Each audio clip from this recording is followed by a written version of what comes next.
আমায় ক্ষমা করে দিও পুত্র, আমি তোমার সামর্থ্য আর শক্তিকে চিনতে পারিনি। আজ তুমি প্রমাণ করেছ যে 100 অযোগ্য পুত্রের চেয়ে তোমার মতো একজন যোগ্য পুত্র থাকা শ্রেয়। আমি ধন্য পুত্র গরুর।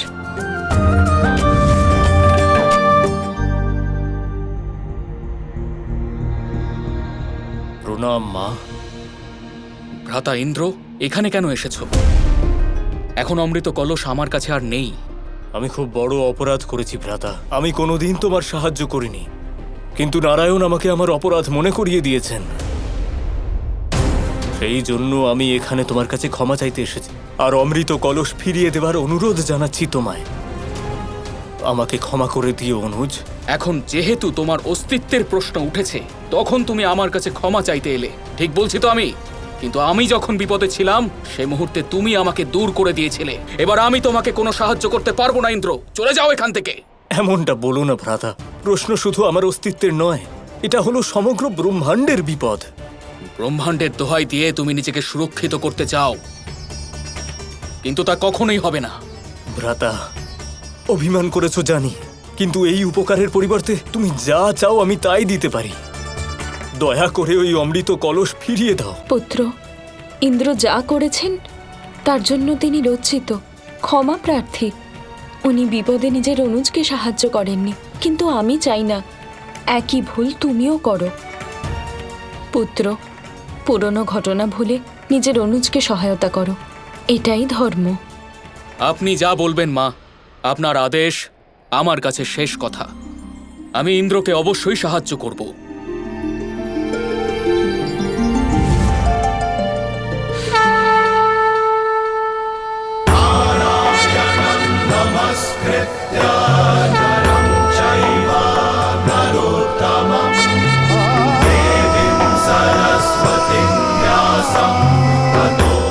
গরুর, তুমি নিজের পরীক্ষায় উত্তীর্ণ হয়েছ।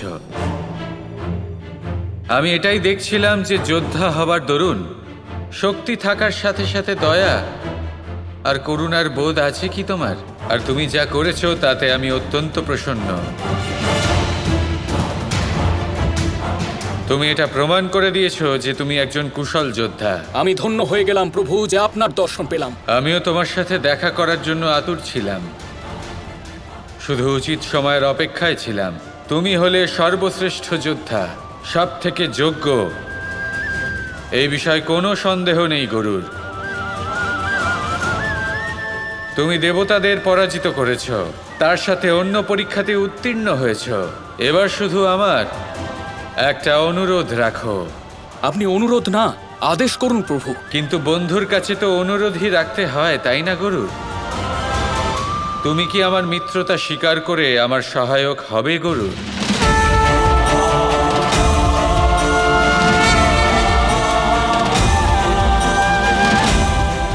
আপনার মিত্রতা আমার কাছে সৌভাগ্যের ব্যাপার প্রভু।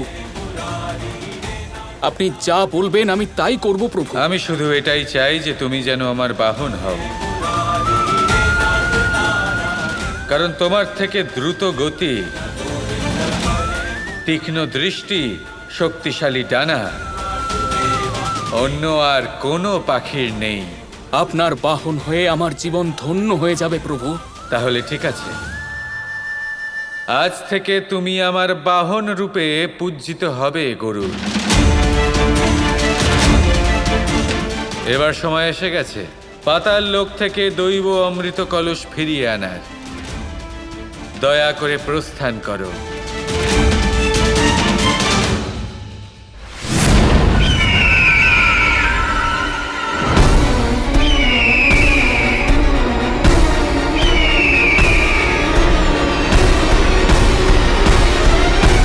আজ আমার সকল পুত্ররা সর্বোত্তম এবং অমর হয়ে যাবে। সকল পুত্রগণ, অমৃত পান করার জন্য প্রস্তুত হও।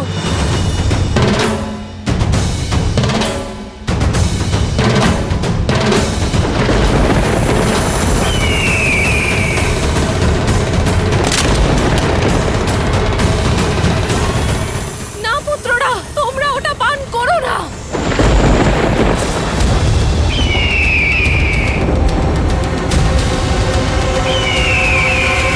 আর তারপর তারপর গরুর অমৃত কলস নাগেদের থেকে কেড়ে নিয়ে দেবতাদের কাছে ফিরিয়ে দিলেন। নাগেদের থেকে নিজের প্রতিশোধ পূরণ করলেন, আর সমস্ত নাগেরা অমৃতের বদলে ওই কীট এবং পতঙ্গের বিষ গ্রহণ করল। আর সেই জন্যই ওদের জিহ্বা 2 ভাগে ভাগ হয়ে গেল। তবে থেকে আজ পর্যন্ত সমস্ত সাপেদের জিহ্বা 2 ভাগে ভাগ হয়ে আছে। গরুরের কাহিনী তো খুবই সুন্দর। ও নারায়ণ অর্থাৎ আপনার বাহন হওয়ার সাথে সাথে নারায়ণের মিত্রতাও লাভ করেছে। আপনি আপনার প্রিয় বাহনের আবাহন করুন। অবশ্যই।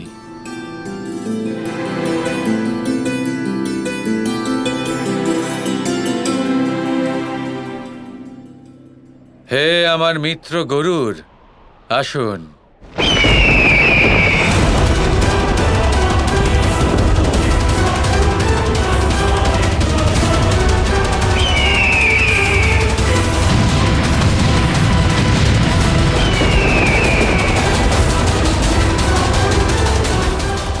এই গরুর এখানে কি করছে গুরুদেব? ও হলো নাগেদের শত্রু, আর কৃষ্ণই নিশ্চয়ই ওকে এখানে পাঠাচ্ছে। ও এখানে যজ্ঞে বাধা দেওয়ার মনোবাসনা নিয়ে আসছে। নাগেরা কি ওকে যজ্ঞ সম্পন্ন হওয়া পর্যন্ত আটকাতে পারবে?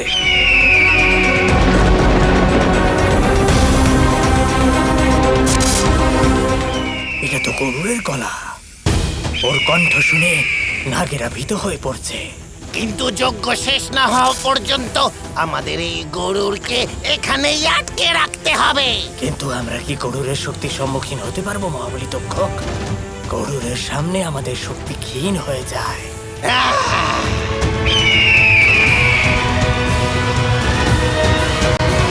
এবার বুঝলাম মহাদেব যে এই প্রকার কৃষ্ণের প্রত্যক্ষ সহায়তা না করে আপনি কেবল এক সংকেত দিয়েছিলেন, আর এই সংকেত দিয়ে কৃষ্ণ নিজের তৃতীয় মিত্রকে খুঁজে পেল। আপনি ধন্য মহাদেব। না গৌরী, ধন্য তো শ্রীকৃষ্ণ নিজে, যিনি পাতাল লোকে নিতান্ত একা হওয়া সত্ত্বেও নিজের সেই তৃতীয় মিত্রকে খুঁজে পেয়েছেন। আর এটা শুধুমাত্র শ্রীকৃষ্ণের তীক্ষ্ণ বুদ্ধি দ্বারাই সম্পন্ন হয়েছে। নারী শক্তিকে কম ভাববেন না মহাদেব। রাধা কৃষ্ণের থেকে অনেক বেশি বুদ্ধিমতী, যে কৃষ্ণের পথ প্রদর্শন করছে। হ্যাঁ, তা তো বটেই, কিন্তু গৌরী, রাধা আর কৃষ্ণের মধ্যে কোনো ভেদ নেই। তাই শ্রীকৃষ্ণের প্রশংসা করা মানে রাধার প্রশংসা করা, তাই না? আপনি তো শ্রীকৃষ্ণের মতোই কথা বলছেন। আসলে কি বলতো গৌরী, তোমার প্রিয় ভ্রাতা হলেন আমার প্রিয় আরাধ্য। আমি তো আমার আরাধ্যের বুলি আওড়াবই, তাই না প্রিয়?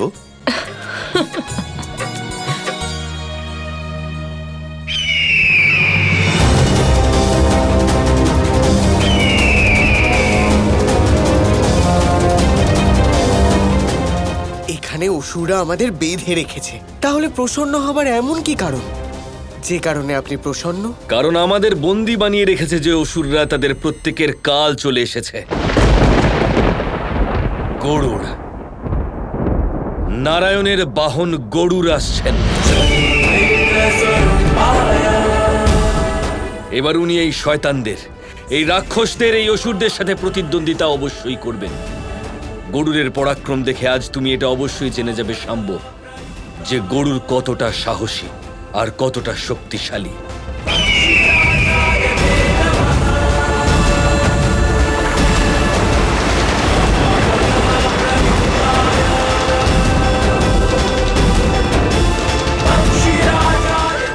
এসো মিত্র গরুর, এবার তুমি আসার ফলে যা কিছু অসম্ভব মনে হচ্ছিল তা সরল হয়ে যাবে। যদি শুক্রাচার্যর কুটিলতা গরুরের পথ রুদ্ধ করে তাহলে